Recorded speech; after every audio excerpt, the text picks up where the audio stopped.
আসসালামু আলাইকুম রহমতুল্লাহ।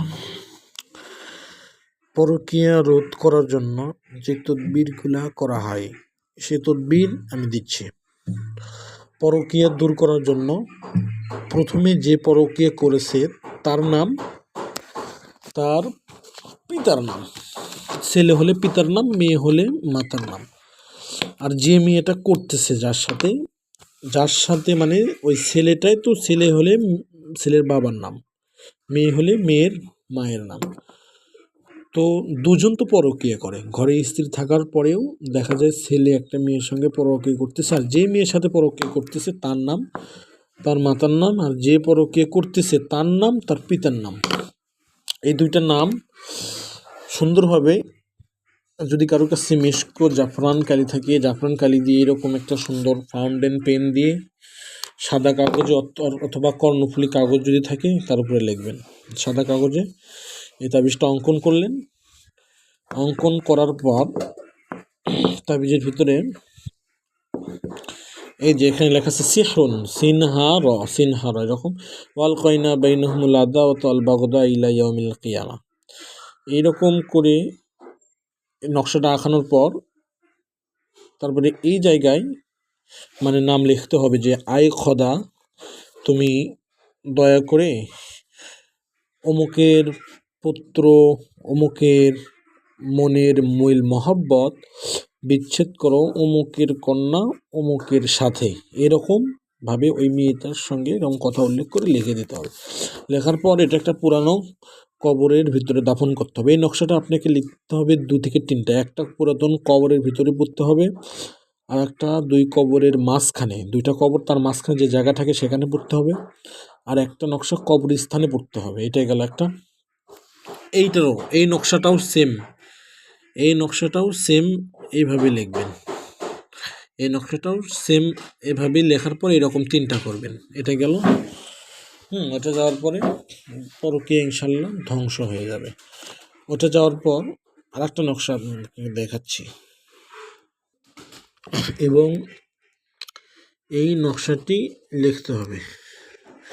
এই যে নকশাটি, আল হাক্কাত মাল হাক্কা মা আদরাকা মাল হাক্কা, আল কারিয়াতু মাল কারিয়া ওয়া মা আদরাকা মাল কারিয়া, ইযা যুলজিলাতিল আরদু জিলজালাহা ওয়া আখরাজাতিল আরদু আসফালাহা ওয়া ক্বালাল ইনসানু মা লাহা ইয়াওমাইযিন তুহাদ্দিসু আখবারাহা।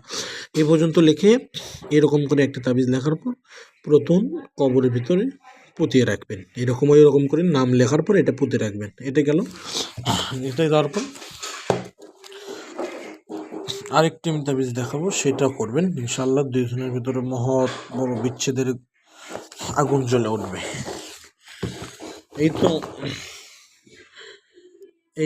এই নকশাটা করবেন। এই নকশাটা লেখা আছে যেভাবে, লেখার পর এই নকশাটা পুরাতন কবরের ভিতরে এরকম দাফন করে দিবেন। সুন্দরভাবে নাম লিখবেন যে আয় খোদা, তুমি দয়া করো অমুকের পুত্র অমুকের মনের মিল মহব্বত বিচ্ছেদ হোক অমুকের কন্যা অমুকের সাথে। এরকম লেখা দেওয়ার পরে নিচে লিখতে হবে, এই যে তাবিজের সর্বনিচে যে তাবিজের জায়গা আছে সেখানে লিখতে হবে।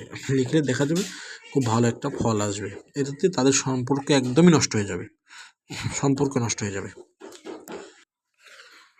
আর সম্পর্ক নষ্ট হওয়ার পর আমি এখন আর একটা দেখাবো।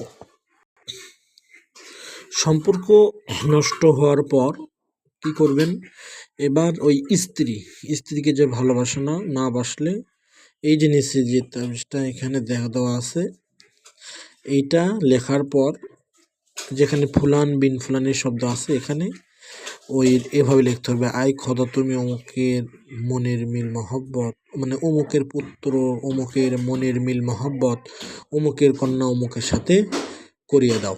এইভাবে লেখার পরে এই ডিমটি, কালো একটা মুরগির ডিম নেবেন, ডিমের উপর লেখার পরে ডিমটি গরম ছাইয়ের ভিতর অর্থাৎ চুলার নিচে দিয়ে রাখবেন যাতে করে ডিমটি আস্তে আস্তে তাপ পায়। যত তাপ পাইবে তাদের মনের মূল মহব্বত পয়দা হয়ে যাবে। একটা তাবিজ আপনাদেরকে দিলাম, এটা দিলাম। আর একটা আমি দেখাবো।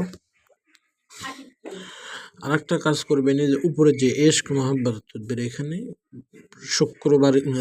বৃহস্পতিবারের দিন কালো মুরগির ডিমের উপরে লিখিয়া এরকম ওই রকমভাবে লিখবেন যে অমুকের পুত্র অমুকের মনের মিল মহব্বত অমুকের কন্যা অমুকের সাথে করিয়ে দাও, মানে এটা স্ত্রীর সাথে ভালোবাসার ক্ষেত্রে। করার পরে এই বৃহস্পতিবারের দিন ওই আগুনে ওই ডিমটা জ্বালিয়ে ফেলে দিবেন। বৃহস্পতিবারের দিনই করতে হবে। বৃহস্পতিবারের দিন সূর্য উদয়ের পর একদম মুশতারি সেতারার সময় করতে হবে। আমি নিচে তদবির আছে দেখে নিন, আপনি নিজে চাইলে করতে পারবেন।